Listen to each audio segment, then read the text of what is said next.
Hi, and thanks for watching another video from Pro Audio Development.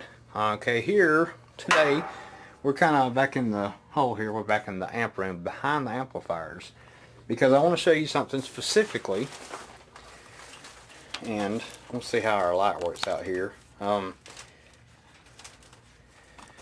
to show you a little trick. I think in one of the other videos you saw where I had a washer or a quarter, and let me see if I can turn the light on here, see if it'll help out.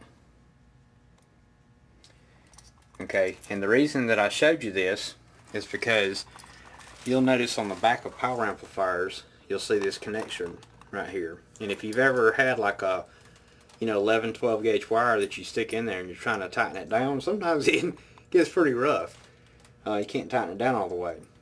And a lot of people you'll see put pliers on them, and that's not what you want to do. I know they make banana connectors to slide in here, and that's okay too, but what I've got is, first we're going to use the washer. A lot of people have these laying in their toolboxes, and if you take this washer, let's see if I can get in here, there's a lot of wires in here. You take this washer and it fits right in here just like that, and you can tighten these connectors down.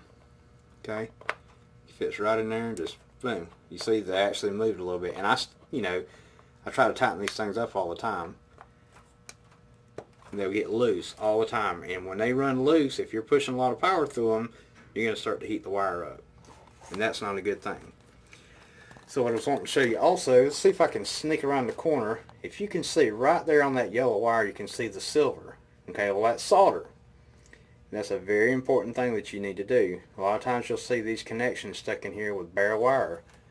That is not what you want to do, because the bare wire is susceptible to corrosion. Okay, so way down here somewhere I did a little quick install here, and you can see I got a lot of wiring here that I've got to trim up. But before I fixed it, I said I need to shoot a video on it. You can see the bare copper wire right there. Okay, I have not gotten in here to connect to tin the leads or to put solder on the wires, because these were side fills I just stuck in here, and I had a couple of amplifiers left over, and I just threw them in here just real quick just to get a concert going. You can even see I didn't even label the amplifier like I did the others. So I need to come in here, take these loose, put some solder on the wire, stick it back in here, and tighten it down. Now the other little trick was a quarter. You can use a quarter as well. It'll go in here, and you can take a quarter and you can tighten these up. That one's kind of tight, and there you go.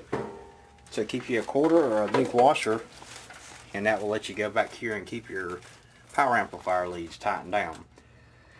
You probably want to go in here about once a month, once every other month or so, and just put your special homemade tool in here and just go down the line and snug every single one of them down. Your part of your yearly maintenance, you want to come in here, and all these connectors is unplug these, put a little shot of WD-40 up in the hole there, and plug and unplug it about 3 or 4 times, and that cleans the contacts, and it'll put a coating over the contacts which will resist, it won't prevent, but it will resist corrosion. It's a heck of a lot better than not doing anything. If you plug this in and never cleaned it, never messed with it, within probably 10 to 15 years, you're going to have a problem with this connection. So keep on top of your signal lines. This is very low voltage, so if you get any kind of corrosion on it whatsoever, you're going to hear it in the system. If you get some corrosion on these output terminals, there's a lot more power there, and it's less likely to hear any corrosion on these terminals as you do those terminals. So anyway, that's part of your system maintenance. Thought you would like to implement some of these. If you have any questions, then come to my website, rickcperry.com. This pretty much concludes the system maintenance. Reason being is I'm not going to go to the floor boxes because it's on a darkened stage, but same way with your floor boxes. Take these connections, spray WD-40 in them, plug and unplug them 3 or 4 times. If you've got, like our drum snake stays plugged in all the time, and it's like a drop snake. So, you know, do the WD-40 on your floor boxes, plug and unplug them. You're good for at least 6 months to a year. And so once a year, just go through and clean all your connections, WD-40, tighten all your power amplifier outputs, and you should be good. You shouldn't have any problems. Do the same thing to the back of your mixing console. Any of these quarter-inch balanced or unbalanced inputs, all of these, you need to clean those if you use them. So anyway, thanks for watching. If you have a question, just come to my website, rickcperry.com. You can find me on Facebook, facebook.com/pro audio development. Thanks for watching.